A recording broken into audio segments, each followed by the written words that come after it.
Good evening sa bawat isa. Yan. Palakpakan naman natin si Lord. Yun.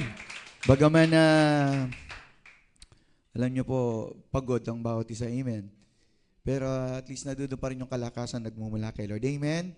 Mapalad tayo, napapagod tayo. Bakit? Kasi makakaranas tayo ng kalakasan mula sa ating Panginoon. Amen. Yun mararanasan natin yung pagkilos niya sa ating buhay kapag tayo po ay nagkakaroon ng mga bagay sa ating buhay na hindi natin inaasahan, and yet ang Diyos, inaalaw niya yan para maranasan natin yung iba pa niyang kakayahan sa ating buhay. Amen. Nasa ka ba ba? Ayun. So, samahan niyo ako sa 2 Corinthians chapter 3 verse 17. Ayun. Ito yung ating pag-aaralan. Sabi niya 2 Corinthians chapter 3 verse 17. 3:17 ng 2 Corinthians. 2 Corinthians chapter 3. Yan. Pwede ba natin basahin lahat-lahat? 1 to 3, read. Ngayon.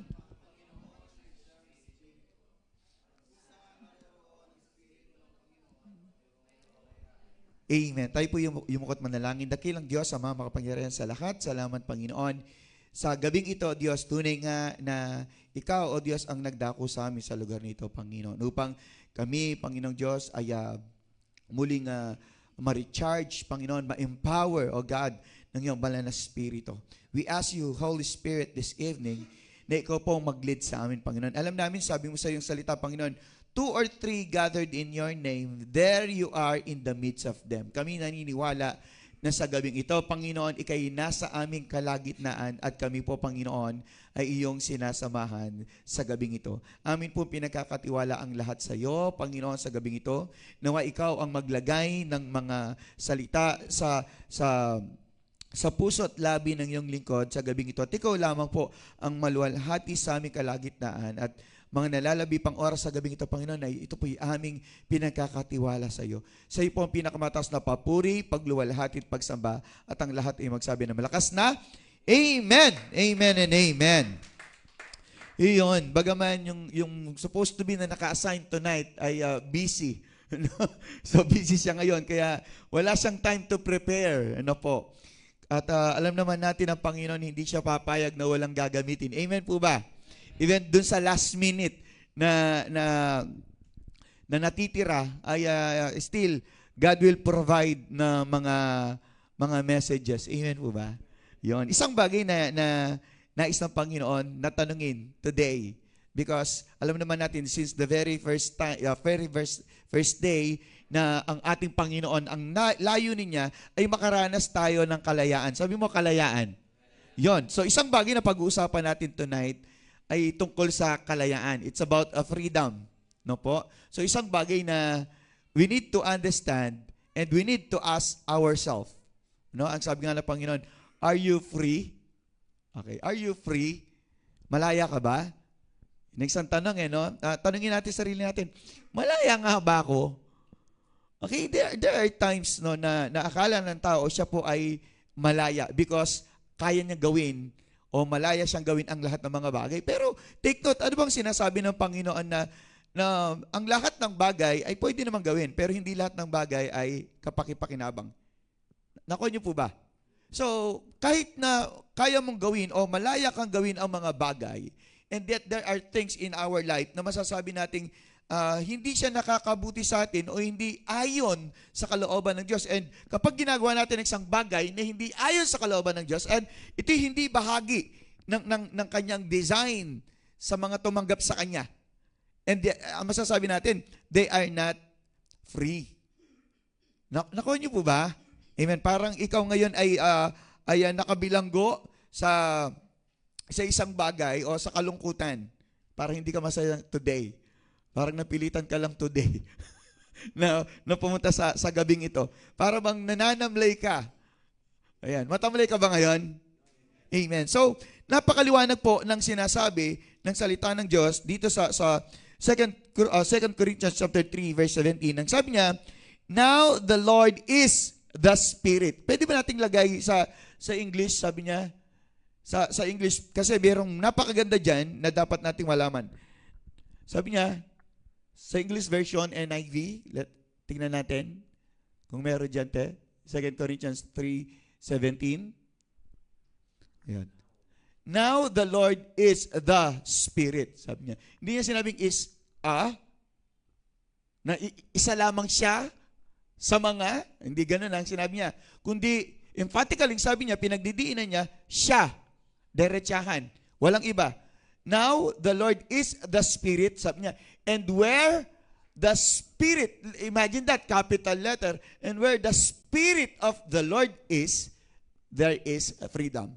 Tandaan natin, kung tayo po ay nagsasabi at tinahayag natin sa ating mga labi na nasa atin ng Diyos, nasa atin ng Espiritu niya, then tayo po ay malaya. Nako niyo po ba? Hindi na tayo dapat umasta pa na para bang nakakulong. Nakatulad ni Apostol Pablo, no? Na kung saan, or ni Pedro, na kung saan binuksan na yung kulungan, and yet gusto niya pang manatili doon sa loob ng kulungan. In fact, the Lord says, this is the reason why He came dito sa mundo upang tayo ay palayain, to set the captives free. Ang sabing ganon. Dati po kasi tayo nakakulong. At nung dumating si Kristo at tayo na napalataya sa Kanya, tayo nagkaroon ng, ano yun, church? Kalayaan. And you know what? Maraming mga tao, sila po yung nagbabayad para lamang sila yung magkaroon ng kalayaan.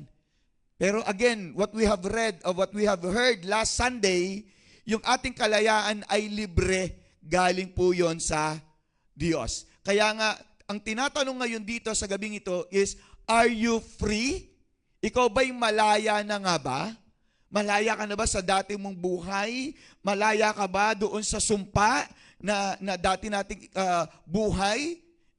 No, isang bagay na kailangan nating malaman today. Ano nga ba ang pagiging malaya? Okay? Merong mga bagay sa ating buhay nowadays na sabihin natin talagang malaya tayo ngayon, malaya tayong maghahayag ng salita ng Diyos, unlike sa ibang country, wala silang kalayaan na maghayag ng salita. In fact, hinuhuli ngayon sa mga panahon ngayon yung mga tao na naghahayag ng salita ng Diyos. And even to those people who are distributing Bibles, no? Maraming mga tao ngayon sa ibang bansa ang hindi malaya. Tayo, nasobrahan tayo ng kalayaan. That's why yung ating kalayaan naman ngayon ay binabaliwala natin. Pero take note of this. Ano nga ba yung pagiging malaya? We need to understand and know about what is freedom. So what freedom is. Unang sabi niya is having know the truth. Yung kapag yung nalaman mo, natagpuan mo, nalaman mo o narinig mo yung katotohanan. At sino dito nakarinig na ng katotohanan? Ang katotohanan tungkol kay Jesus. Tama po ba? Ito yung narinig natin. This is what we have heard.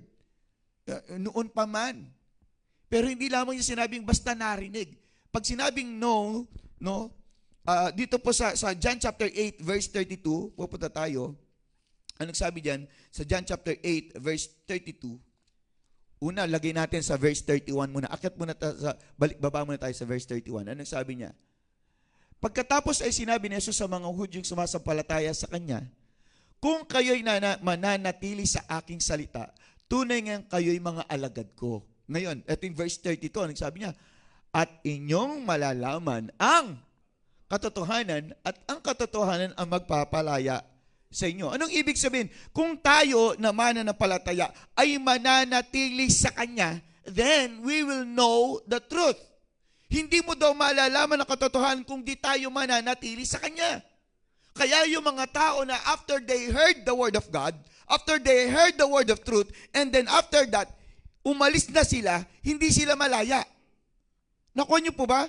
Hindi ibig sabihin nakinig ka lang ng message ni Lord or narinig mo si Jesus once in your life, and then after that, humiwalay ka na, lumayo ka na, at sasabihin mo malaya ka? No, hindi. Ibig sabihin nung you will know, you will discover more. You will know more. And then knowing that the truth is application. Part of knowing is application. Ang sarap kayang malaman ang katotohanan. Tayong lahat gusto natin nalalaman natin ang katotohanan. Tama po ba? Pero ang sabi ng Panginoon, sa lahat ng mga naniwala sa Kanya at Sabi mo nga, nanatili. Yun, yung mga nanatili lang. Kasi marami in the last days, they will not remain in the presence of God. Or they do not usually remain in the presence of God. Kaya kapag hindi tayo nanatili sa loob ng buong araw, sa Diyos, sa presensya ng Diyos, muli nating ibinabalik ang ating sarili, ang ating pagkatao, ang ating buhay doon sa dati nating buhay, kung saan tayo nakakulong. And tandaan natin, without truth, there is no freedom. Ang tunay na malaya ay yung nakakaalam ng katotohanan at nasa kanyang katotohanan at isinasapamuhay niya ang katotohanan. If there's no truth in freedom, then definitely it is not freedom. Nakuha niyo po ba? Andiyan ka ba, church? So isang bagay na dapat nating malaman yon, na masasabi natin na ako'y malaya, pastor, kasi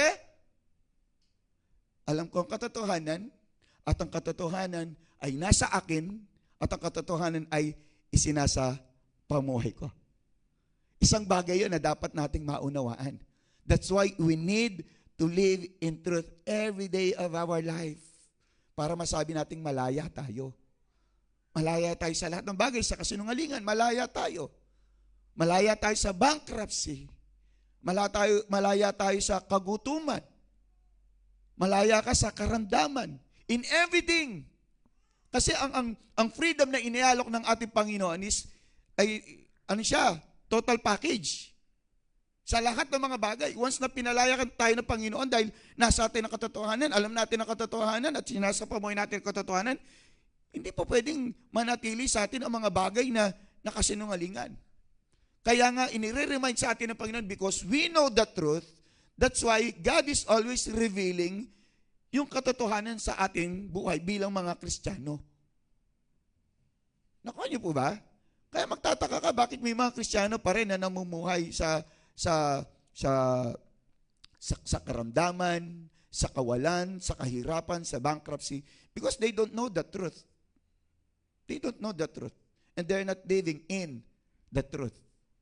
So napakahalaga po nun, no? Na isang manifestasyon na tayo po'y pinalaya ng Panginoon o katibayan na tayo malaya ay yung nalaman natin ang katotohanan at nananatili tayo sa katotohanan. Amen po ba? Yung paggising mo pa lang, kailangan harapin mo na yung katotohanan. Ibig sabihin, harapin mo na si Jesus. Amen po ba? Bagaman ang katotohanan, hindi talaga natin nakikita eh. Pero the moment na nasa yung Espiritu ng Diyos, ang sabi nun sa binasa natin kanina sa 2 Corinthians chapter 3:17, because where the Spirit of the Lord, there is freedom. It is the Spirit of the Lord, sabi ganun, na mag-share sa atin, magtuturo sa atin, mag-i-impart sa atin ng katotohanan. Ayun ang sinabi niya sa John chapter 14, John chapter 16. Yung Spirit of Truth, the Spirit of Truth, sabi niya, siya magpapaliwanag sa atin ng lahat ng bagay. Siya magre-reveal ng lahat ng bagay sa ating buhay. So isang bagay na napakalaga yon. Nakuha niyo po ba, church? Nandiyan ka pa ba? So kailangan yung katotohanan na yan ay nasa atin at nananatili sa ating buhay. So pangalawa, ito pa yung isang bagay, no, hindi lang yung pagkaalam, no, o pagkaunawa sa katotohanan, kundi tayo po ay pinatawad. We were forgiven. Not just only having or knowing the truth or having the truth in our life, but also we are forgiven. Napakaganda po nun. Hanggat hindi natin nararanasan ang kapatawaran sa Diyos, hindi tayo makakalaya. Hindi nyo ba nakita yung mga ibang tao? No, because they feel na hindi pa sila pinatawad, nandoon pa rin yung guilty feelings sa kanilang buhay. Hindi sila makaahon, hindi sila maka-get over, kasi naroon pa rin sa puso nila that they are not yet forgiven by God. E tayo, bahagi ng ating kalayaan na pinagkaloob sa atin ng Panginoon is yung tayo ay pinatawad niya. Napakalaking bagay nun. Tama po ba? E tayo rin naranasan natin hanggat wala tayong nararamdaman o nararanasan o natatanggap na forgiveness sa, let's say, sa isang tao. Feeling mo, di ba nakakulong ka dun sa kalungkutan? O ikaw naman, di ka pa nakapagpatawad, nakakulong ka din. Doon sa hinanakit mo sa puso mo. Kaya hindi ka makaget over eh. Hindi ka makakilos eh. Very limited yung iyong kilos. Tama po ba? Laging ko sinasabi sa inyo dahil meron kang isang kaaway, hindi ka makapunta doon sa lugar na yun kasi yung kaaway mo doon yung bahay niya. So nagkakaroon ng limitations ngayon ang iyong buhay. And there are times pa nga, because of that, sabi natin, misunderstanding, because of that hatred, because of that anger, because you have enemies, no? Masasabi natin na sometimes yung dapat supposed to be na gagawin mo ay hindi mo na ngayon ginagawa. Nakanyo po ba? Napipigilan ka. Amen? At saka ba? So napakahalaga ng forgiveness sa ating buhay. At bahagi po iyon na ipinagkaloob sa atin ng Panginoon. Hindi lang yung katotohanan, kundi yung kapatawaran. After receiving the truth, nandoon yung forgiveness. Ang sabi niya sa Galatians chapter 5, verse 1, ito po yun. Napakaganda ng sinabi ng ating Panginoon. Galatians chapter 5, verse 1. Sabi niya, it is for freedom that Christ has set us free. Para sa kalayaan. Dahil ang kadahilanan ay ang kalayaan, ang sabing ganon, ay pinalaya tayo ni Kristo, kaya't magpakatatag kayo at huwag nang, sabi niya, pasakop na muli sa pamatok ng pagkaalipin. Alam niyo po, napakabuti ng ating Panginoon. Part of it is forgiveness. Again, part of it is forgiveness sa ating kalayaan. Nakan niyo po ba? Hello. Kasi ayaw ng Panginoon na mayroong pipigil sa atin for us to move on. Laging ito kasi yung naiisip natin eh. Hindi pa ako pinatawad ni Lord. Kahit how many times ka nang humingi ng kapatawaran, para bang hindi ka pa pinatawad ni Lord? Na para bang nakakulong ka pa rin doon sa nakalipas mo? Sa mga nagawa mong kasalanan? No. It is for freedom that Christ has set us free. Sabi niya, pinalaya na niya tayo. Kaya nga, huwag mo nang ikulong muli ang sarili mo. Sabi niya, huwag na dapat muli pa na ikaw ay maalipin pa nung mga bagay na nag-aalipin sa'yo. Yung mga nagpapabigat sa'yo. Yung yoke of slavery. Yung mga bagay na nagbababa pa sa'yo, naglulugmok pa sa'yo, no, ibinabalik ka sa dati mo, huwag mo nang hayaan yun. We were set free by God. We were already set free nung si Kristo po ay namatay sa krus ng Kalbaryo. Naku niyo po ba yung church? Napakapalad po natin. Imagine mo yon, no? Gaano man karami o kabigat ang ating mga pagkakasala.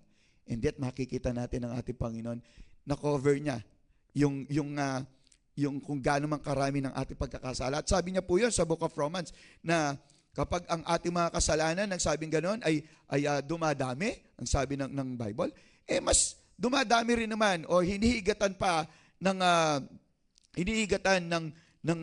kabanalan ng Diyos o habag ng Panginoon yung ating mga kasalanan. Bakit? Kasi gusto niya makover lahat yun eh. Nakuha niyo po ba? But it doesn't mean na tayo po ay magpapatuloy sa ating pagkakasala. Tingnan natin dito sa Romans chapter 5, verse 20. Tingnan natin. Sabi niya, subalit dumating ang kautusan na nagbunga ng pagdami ng pagsuway. Dumating daw yung law, yung kautusan. Kaya dumami yung kasalanan because of the law. Nakuha niyo po ba? Hello? Yun ang sinasabi. Ngayon, ang sabi rito, ngunit kung saan marami ang kasalanan, ay lalong dumarami ang biyaya. That's the purpose. But it doesn't mean that we will continue sinning. Hindi ibig sabihin magpapatuloy tayo sa pagkakasala. Remember that we are under grace, not under the law. Ganyan ang ating Panginoon. Ang galing niya, no? Ino-overan niya. Hindi lang niya sinabing, eto yung pagkakasala mo, eto yung habag. Hindi. Ang ginagawa niya, para mas lalo tayong mapalaya, no? Ino-overan niya. Ito yung kasalanan mo, ito yung habag ng Diyos. More than doon sa mga nagawa nating pagkukulang. Kasi para bang gustong tiyakin ng Diyos na ikaw nga ay hindi na babalik doon sa dati mong buhay, sa dati mong pagkakasala. Kasi sabi nga, tayo po ay supposed to be, no, nung hindi pa tayo tumanggap kay Jesus, tayo patungo sa impyerno eh. Do you believe on that? Dapat patungo tayo sa impyerno. Ikaw patungo ka sa impyerno. Ako patungo ako sa impyerno. Pero ang ating Panginoon, tinubos niya tayo para tayo lumaya. Kaya si Satanas, hindi siya papayag na ang pangtutubos niya lang basta-basta. Naku niyo po ba? Kaya nga ang ginawa ni Father, ng Father God, the Creator, ng Ama, He sent His one and only Son.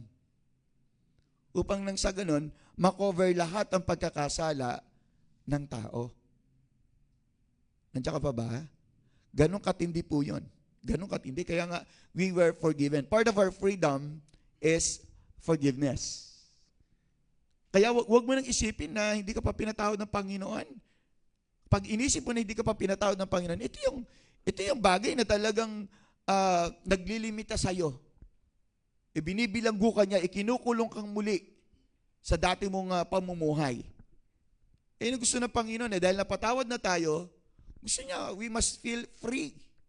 Makakilos na tayo ng maayos. Na wala nang sagabal. Alam naman natin na sagabal sa ating buhay ay kasalanan. Tama ba? Kasalanan. Kung bakit hanggang ngayon, no, lubog ka para sa pagkakautang, hindi nawawala yung pangungutang, hindi nawawala yung karamdaman, hindi nawawala yung kalungkutan. Bakit?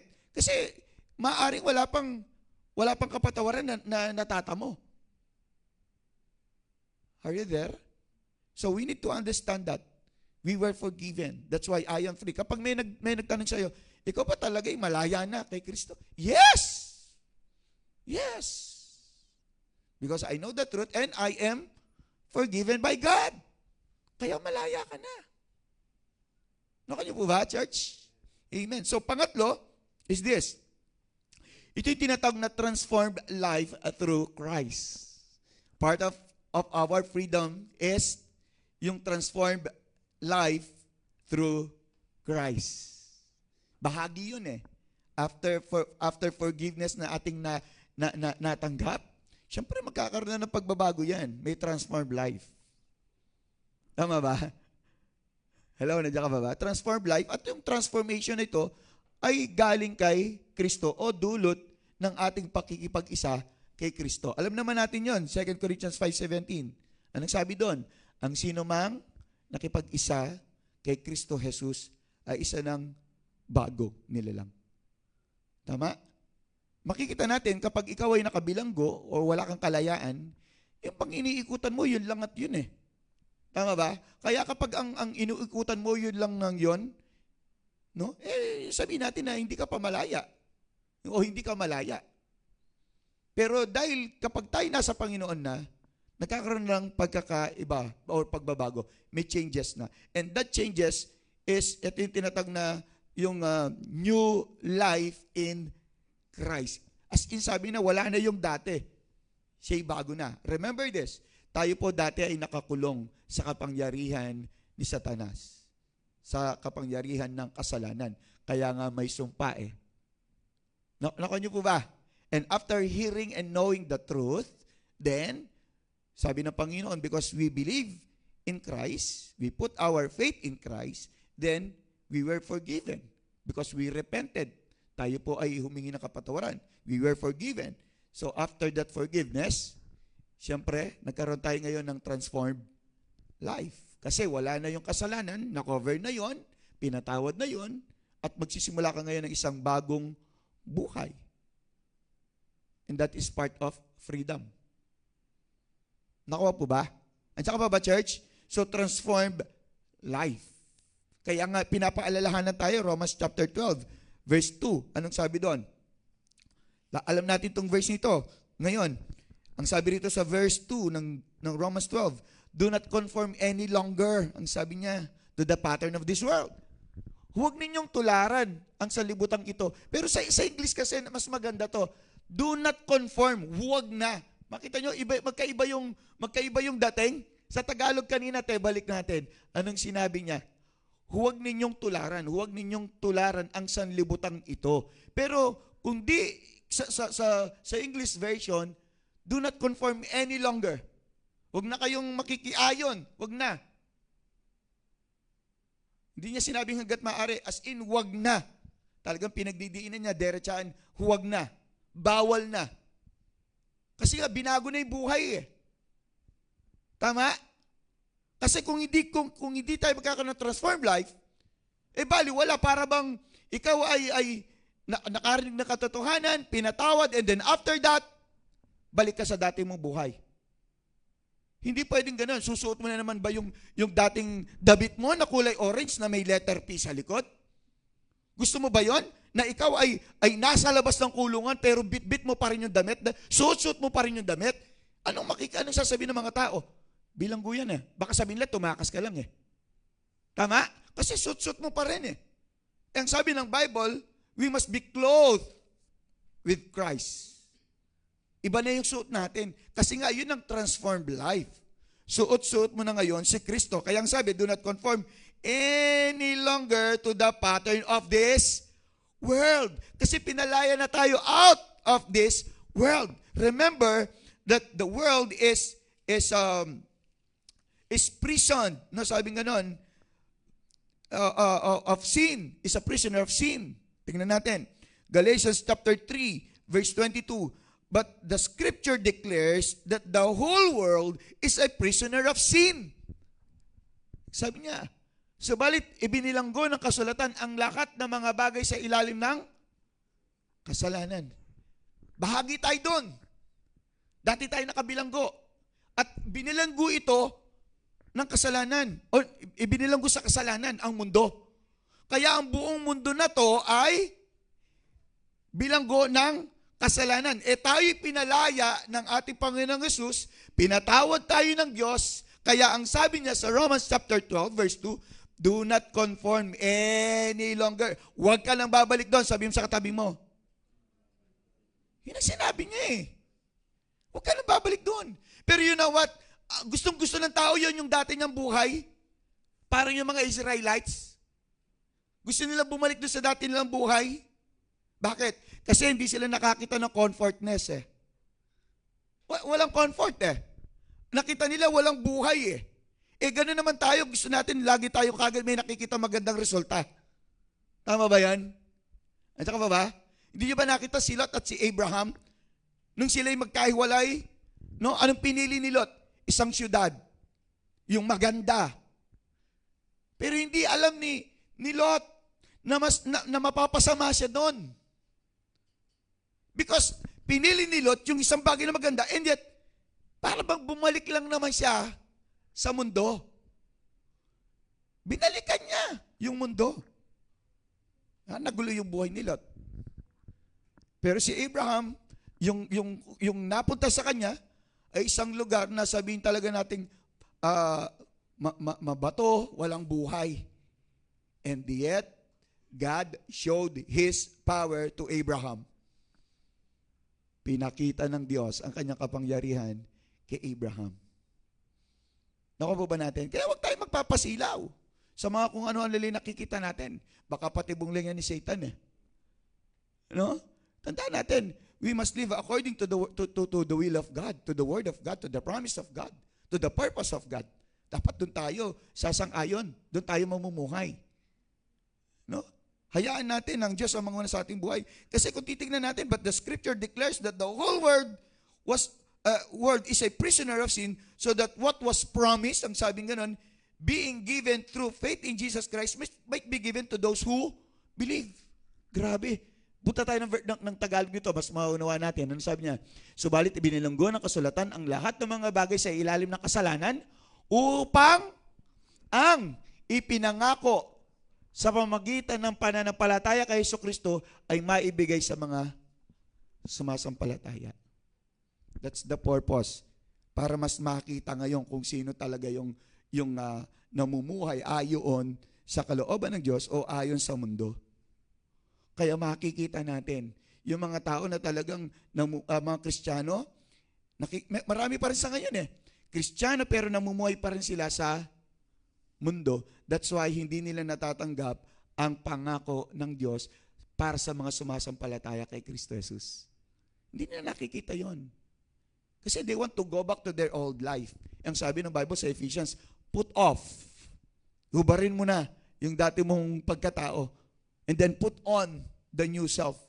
Isuot mo yung bagong ngayon. Yung transformed life. Bagaman siguro hindi tayo used to it. Sabi nga, hindi tayo sanay sa transformation. Yung mga pagbabago. Nakakailang may bago sa'yo, di ba? Hindi ka sanay magsuot ng coat. May pagbabago. Parang ilang ka. Pero alam nyo, in the long run, matututo ka rin eh. Hindi ka marunong, hindi ka sanay magsuot ng pasensya. Tama ba? Sinong dito hindi marunong magsuot ng pasensya? Yung nahihirapan siya. Mahirap magpasensya, tama ba? Pero kailangan natin maging mapagpasensya. Because that is fruit of the Holy Spirit. Hindi natin kayang umibig, but we must love. At pag sinabing we must love, ay di mo iibigin lamang yung gusto mo lang, yung pipiliin mo, ito, mamahalin ko to, ito hindi. Ito mamahalin ko ng todo, ito konti lang. Dito, todo, dito, limitado. Hindi pwedeng ganun. Hindi pwedeng ganun. Okay? Naunawaan po ba natin, church? Andiyan ka pa ba? Napakaganda na sinasabi ng Panginoon. No? Dapat magkaroon tayo ng transformed life. At dapat nararanasan natin ito. Kasi bahagi nga ito ng kalayaan eh. Di ba kapag ikaw pinalaya na, sabi gano'n, o ikaw, Joel, malaya ka na. Anong sasabihin ng warden? Alam nyo, kapag ka binibigay yung sulat, binibigay eh. Alam nyo ba yan? Meron kang freedom letter, something like that. Release letter. Nung sa unang panahon, ganito yung nangyayari. Meron kang release order. I-release ka niya. O, malaya ka na. Alam nyo kung ano sasabihin ng warden? Huwag ka nang babalik dito ha. Alam nyo, huwag ka nang babalik dito. Yun ang sinasabi. That's biblical. That's biblical. Huwag ka nang babalik dito. Grabe yun no? Meron tayong release order. Ang sabi ng Panginoon, malaya ka na. Pinalaya na kita. Kasi kung nasaan si Kristo, o kung nasaan ang Diyos, o ang Espiritu ng Diyos, kung saan siya naroon, yun ay malaya na. Naku po ba? Kaya hindi ka na dapat nakakulong doon sa past life mo. Hindi na tayo laging yung kaisipan natin nakatuon pa dun sa dati o sa sitwasyon dito sa mundo. Hindi na batayan ngayon ng ating buhay kung ano yung nangyayari dito. Nakanyo po ba? Kaya hindi ka na dapat nangangamba eh. Nagsitaas yung gas. Paano ba yan? Dapat hindi na iisipin natin yun eh. Just live normal. Mamuhay ka lang ng normal. Kasi lagi natin sasabihin, hindi naman tayo mamumuhay dito sa mundo na to. Hindi na tayo dito ngayon namumuhay. And take note of this. You have the Spirit of God. Do you think pababayaan ng Panginoon yung katawan na yan? Nariyan siya. Habang ako'y nagbabasa, ang sinabi ng Panginoon, we are the temple. Ang sabi niya, you are the temple. Sabi niya, sa book of John. Yun ang sinabi niya sa John chapter 14. No, nagbabasa ako, kagabi ata to nung nabasa ko. Ang sabi niya, you are the temple. Ako at ang Ama ay mananahan sa iyo. Ang sabing ganun. No? Yun ang sinabi ng Diyos sa John chapter 14. If we will read the whole John chapter 14. I will not leave you as an orphan. Hindi kita iiwanan bilang mga ulila. Sabi niya, the Father and I will be with you or in you. Sabi niya. Kaya nga nagkakaroon ngayon ng tinatawag natin na kalayaan eh. Bakit? Because where the Spirit of the Lord is, there is freedom. Huwag ka nang mamuhay na parang as if very limited yung buhay mo. Dapat ikaw ay unlimited. Diba? Sabi nga ng pangalan natin. Ano ba yung pangalan natin? Infinite. Ano ba yung ibig sabihin ng infinite? That is unlimited. Immeasurable. Yun ang ibig sabihin. Infinite tayo. Dapat isa pa muhay natin yun. Alam nyo, meron nga ako nakausap. Ang sabi niya, alam mo, pastor, yung pangalan ng church namin, Door of Faith Christian Church.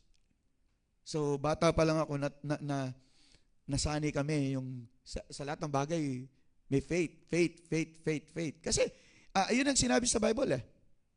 Kung saan na-derive yung pangalan natin. Kumbaga, kung ano yung pinapangalan sa'yo, para bang somehow yun ka. Nako nyo po ba? Kaya napakahalaga siguro malaman natin kung ano yung pangalan mo. Yung ibig sabihin ng pangalan mo. Parang nga sa ganun, ay, alam mo yun, para malaman lang natin kung ano yung patutunguhan natin. Have you tried that? I-search mo, ano kaya yung ibig sabihin ng Edwin? Na-try nyo na ba yan? Ano kaya yung ibig sabihin ng Joel? Ano kaya ibig sabihin? Alam niyo yung pangalan ko?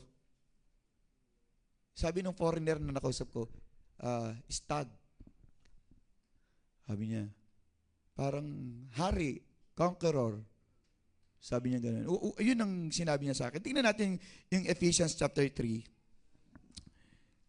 verse 14 to 15. Ito yung pinagkuhanan natin ng verse natin eh. For this reason, sabi niya, I kneel before the Father, from whom His whole family in heaven and on earth derives its name. Sabi niya, no? Napakaganda. Dahil dito ay iniluhod ko ang aking mga tuhod sa Ama, verse 15, na sa Kanya'y ipinangalan ang bawat, ano daw? Sambahayan, sa langit, at sa lupa. Ipinangalan daw sa Kanya ang lahat ng bagay dito sa sambahayan, sa langit, ang bawat sambahayan, sa langit at sa lupa. Okay, sabi ganoon. Punta tayo, 16. Bakit daw?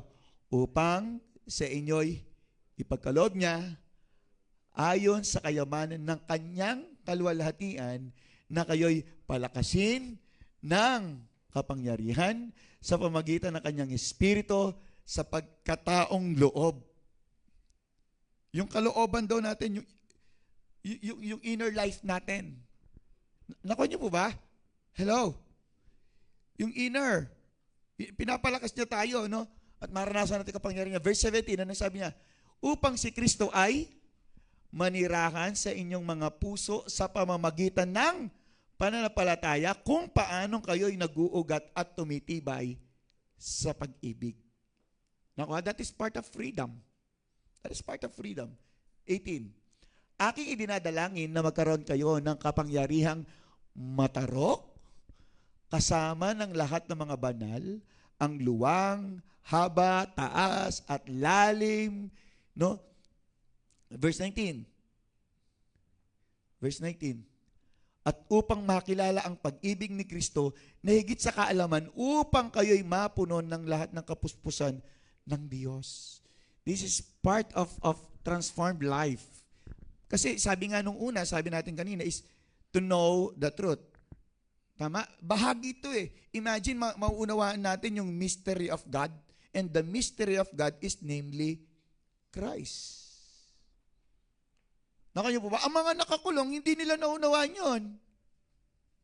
Kasi nga, limited ang kanilang galaw, ang kanilang kilos. But because tayo ay pinalaya na, binigyan ngayon tayo ng kakayahan ng Panginoon na maunawaan natin ang lahat ng bagay tungkol sa Kanya. Tungkol sa pag-ibig niya, kung gaano kalawak, kalalim, katibay, katatag. Grabe ang ating Panginoon. That is part of our freedom. Nakuha po ba? Kaya nga marami nakakulong because they don't know their rights. Pero tayo kasi hindi. Nung nakilala natin si Kristo, tinanggap natin si Kristo, nalaman natin yung ating karapatan na tayo mga anak ng Diyos. Amen? Sa verse 20, yung ating verse. Ngayon, sabi niya, sa Kanya na makagagawa ng higit na sagana kaysa lahat ng ating hinihingi o iniisip ayon sa kapangyarihang gumagawa sa atin. Nandoon yung Spirit of God, nasa atin.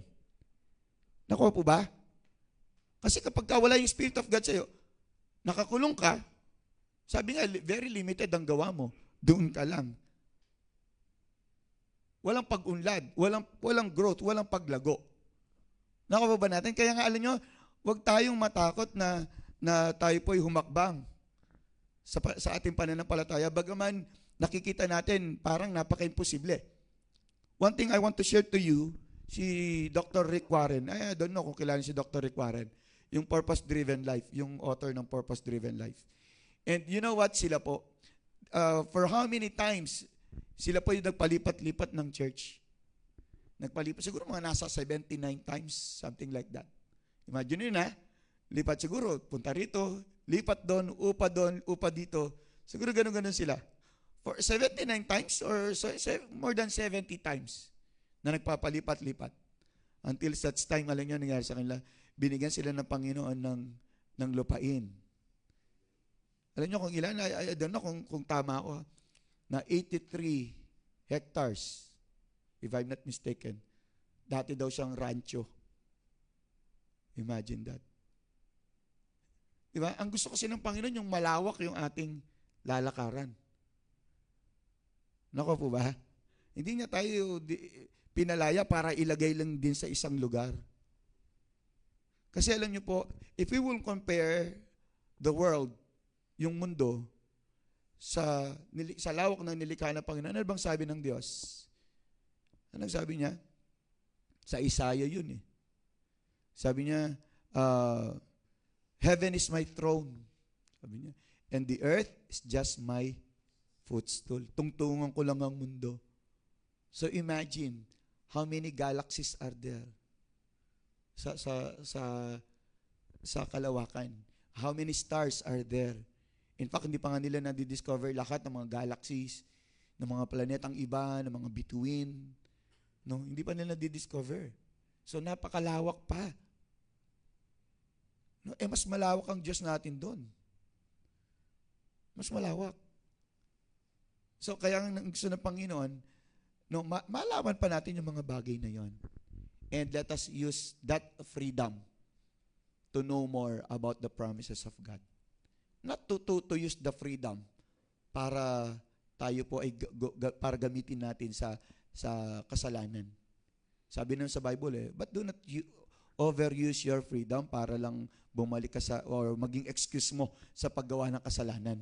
Hindi ganoon ang gusto ng Panginoon. Sometimes kasi sinasabi natin, ay, malaya na ako Pinalaya na ako. At dahil ba malaya ka, gagawin mo ng lahat ng mga bagay? No. But only those things that will glorify God in your life. Yun lang ang gagawin natin palagi. Habang malaya tayong sumamba, habang malaya tayong magpuri sa Panginoon, gawin natin yun. Because there will be time in our life. Tandaan niyo po ito. There will be time in our life na mawawala na yung kalayaan natin na sumamba o maglingkod sa Panginoon. There will be time. Kaya we are so blessed here in the Philippines. Bakit? Malaya tayong dumalo sa mga gawain na hindi tayo nagtatago sa mga kuweba. Malaya tayong sumigaw. Malaya tayong mag-share sa daan. Hindi katulad ng iba. Wala silang kalayaan. Let us treasure, value the freedom that we have in Christ. Ikaw, church, malaya ka na at pinalaya ka na dahil kay Kristo. Amen? Kailangan maramdaman mo yung kalayaan. Amen po ba? I remember kapag ang isang tao naging malaya, alam niyo ba kung anong ginagawa niya? Paglabas niya ng Muntinlupa, based sa mga pelikula. Paglabas niya doon sa gate ng Muntinlupa, alam niyo ginagawa niya? Humihinga siya ng malalim. He wants to feel the air, the spirit. At paglabas niya, naroroon kagad yung mga parang, lalo sa mga pelikula nun, may dalang bag yan. No? Yung mga Ace Beryl, yung naabutan mo yung brother. Sina Ace Beryl sa bagay. Paglabas nilang ganyan, alam niyo yung mga ginagawa nila? Usually ganun ang pelikula. May mga dalang bag, Rudy Fernandez, kapanahon ng Romnick, o yun, yung mga ganun. Tapos, nandudun yung temptation kagad sa kanila. Yung papainumin, may gulo kagad. Ganun talaga Alam nyo, kapag tayo lumaya na, naroon pa rin yung temptation. But, yung mga pinalaya nun, they treasure, they value that freedom. Kasi, hinintay nila ng matagal yun Tama ba? They prayed for it. Naging mabait sila doon sa kulungan. Ngayong malaya na sila, sabi na, hindi ako lalaban. Nako niyo po ba? So, kailangan yung ating kalayaan, let us treasure it. Amen?